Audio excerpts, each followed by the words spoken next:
Going in depth tonight, we're learning more about a lawsuit involving an area school district, the NAACP, and the ACLU of South Carolina. It centers on the book stamped Racism, Anti-Racism, and You. And opponents argue the book is a divisive violation of state statute, but proponents call it developmentally appropriate. Fox Carolina's Arthur Mondale spoke to one of the book's authors about the debate happening in our backyard and nationwide.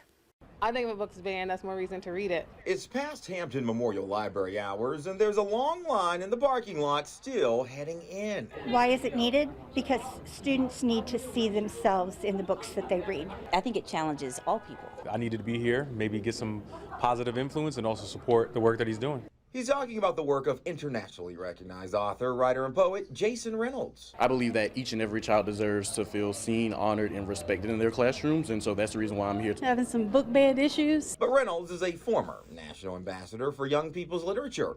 Ban his book and he'll show up in your neck of the woods to empower and sell more. There's no greater sort of support than to show up actually, to really put my body in this space to say, I hear what people are saying, but I still got love for you, and I know that you got love for me. Reynolds came to Pickens County for a Q&A about his notable works, his youth, and the hip-hop artists who inspired him to write. Some of the ideas and concepts even made me uncomfortable.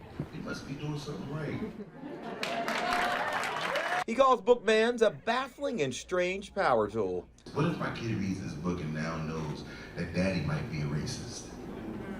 He also believes there's too much hypocrisy, stealing opportunity, and intellectual promise. Is that it says that you actually don't respect the young people who are reading it. You don't respect them. Stamped is a book about the history, dynamics, and ideas around race. These chapters, are they a history lesson? Or is it something for us to learn and create our own lessons out of? Oh, I like the way you said that. I think it's something for us to learn and create our own lessons out of.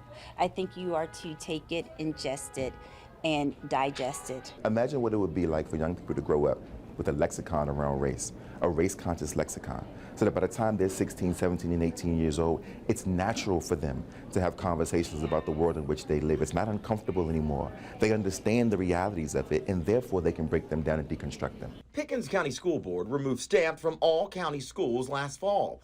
Then last month, a lawsuit was filed by the ACLU of South Carolina and the NAACP saying it's unconstitutional, and the book is developmentally appropriate as a high school resource. My book is not critical race theory, my book is history. In response, the district says the school district is aware of the complaint filed by the American Civil Liberties Union of South Carolina. The district is unable to comment at this time. If you look at the content of the book itself, it says that a racist idea is one that views one racial group as superior to another, and an anti-racist idea as one that views all racial groups as equal.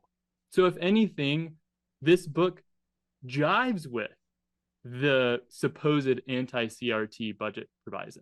Alan Cheney is the legal director for the ACLU, who says this is the first case of its kind they filed in the state. They hope they get clear guidance from the federal judiciary what the First Amendment protects and what it prohibits. We think this is a really clear-cut case, and our hope would be both to get Stamped back on the shelves and into the classroom in Pickens County, but also to send a clear message across the state about the principles that govern how a school must behave with respect to ideas in the classroom. In the interim, Jason Reynolds is off to somebody else's neck of the woods. This could be the game changer, one of the game changers. You change the language around the conversation, you change the culture around it. In Pickens County, Arthur Mondale, Fox Carolina News.